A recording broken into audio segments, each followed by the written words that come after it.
For many reasons, sometimes people aren't able to maintain the recommended frequency of dental checkups.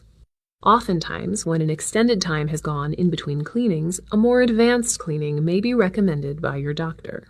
Harmful bacteria and hard tartar deposits called calculus build up on your teeth above and below the gum line, releasing toxins that cause gum disease, also known as periodontitis. Unfortunately, this buildup occurs in areas that can't be taken care of by brushing, flossing, or even a regular dental cleaning.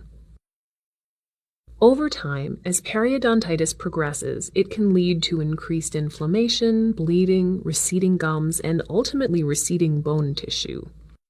Your doctor can recommend a procedure called scaling and root planing to remove these deposits from your teeth. Scaling and root planing is a specialized procedure that removes excessive calculus and bacterial deposits beneath the gum line and is usually performed with a hand scaler and an ultrasonic cleaner, which uses high-frequency vibration to separate the calculus from the tooth. This procedure is for advanced periodontitis cases, and in many cases is so extensive that it must be done in stages.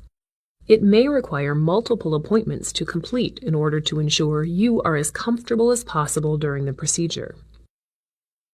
By removing the deposits and bacteria, this procedure is in many cases able to halt the spread of periodontitis. Your doctor will help you determine the next steps for continued rehabilitation of your gum tissue.